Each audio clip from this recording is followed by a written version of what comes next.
জুলাই বেচা বিক্রি করা শেষ, জুলাইয়ের আদর্শ বিক্রি করা শেষ। পা হারিয়েছিলেন কবে?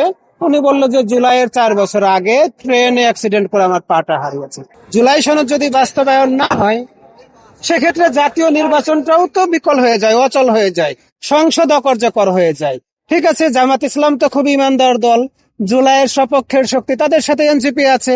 আপনারা একটু সংসদটাকে অকার্যকর করে দিয়ে আমাদের ছোট ছোট দলের সাথে একটু একাত্মতা জানান যে জুলাই সনদ বাস্তবায়ন না হলে আমরা আর সংসদ চলতে দিব না।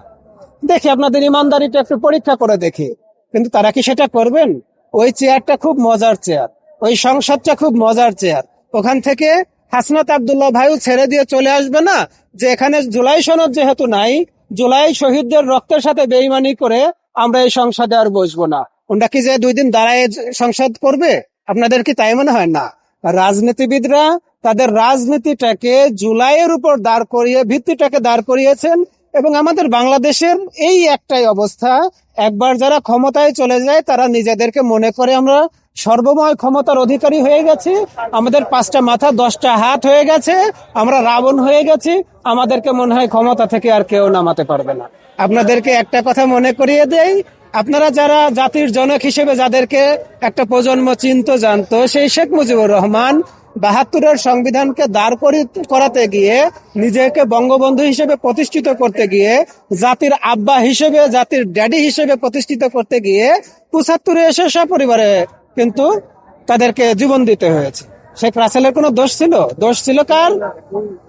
শেখ মুজিবুর রহমানের। আপনাদেরকে আবারও মনে করে দিয়ে, বিএনপির ভিতর অল্প কিছু মানুষকে সংবিধান এবং জুলাই সনদকে মুখোমুখি দাঁড় করানোর চেষ্টা করতেছে। সংবিধানকে পড়ে দেখেছি, জুলাই সনদকে নিয়ে যথেষ্ট পড়ালেখার সুযোগ হয়েছে। সংবিধানের সাথে যদি জুলাই সনদকে একত্রিত করা যায়, যদি এটাকে সংস্কার করা যায়, বিএনপির কোনো ক্ষতি হয় না, দল হিসেবে জামাত ইসলামের কোনো ক্ষতি হয় না, এমনকি বাংলাদেশেরও কোনো ক্ষতি হয় না। আপনি গুম খুনের যে অধ্যাদেশটা বাতিল করে কাকে কাকে গুম করবেন আমরা জানি তো, এই সাধারণ মানুষের উপর দিয়েই সেই গুম খুন আয়নাঘর, পুলিশকে দলীয়করণ করে আপনারা যে বিরোধী দলের উপর দমন পীড়ন করতে চান, সেটা তো আমরা একটু একটু বুঝি নাকি? এগুলো করা যাবে না। মানুষ ভোট দিয়েছে না বুঝেই, ধরে নিলাম তর্কের খাতিরে ধরে নিলাম না বুঝে ভোট দিয়েছে, কিন্তু তারা হ্যাঁ ভোটে ভোট দিয়েছিল একটাই কারণে, এই যে ফ্যাসিবাদী শাসন ব্যবস্থা, এটা যেন পরিবর্তন হয়ে আমরা একটা ভালো শাসন ব্যবস্থা দেখি। তারা বুঝে নাই, কোনো কিছু বুঝে নাই, কিন্তু হ্যাঁ ভোটে ভোট দিয়েছিল কেন? যেন এইরকম একটা শাসন ব্যবস্থা, এটা যেন বিলুপ হয়ে মানুষ যেন একটু ইনসাফের রাষ্ট্রটাকে দেখতে পারে। আপনারা কি করলেন? শেখ হাসিনার যেটা করতে 16 বছর সময় নিয়েছে, আপনারা সেটা 1 মাস 16 দিনের আগেই সেটাকে কায়েম করতে পারলেন। কি কারণে? 16 বছর ধরে বিভিন্ন প্রশাসনে আমলাদের ভিতর যে সেটআপটা ছিল, সেই সেটআপটাকেই কাজে লাগিয়েছেন। আপনারা একটাও পরিবর্তন করেন নাই। দেখলাম যে কিছু শিলং ফেরত, লন্ডন ফেরত।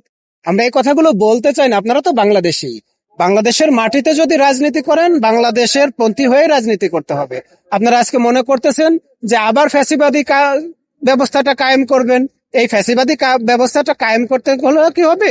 আপনাদেরকে অনেক রক্তের উপর দিয়ে যেতে হবে, যেটা আপনাদের জন্য আগামীর রাজনীতিতে ভালো কিছু বয়ে আনবে না।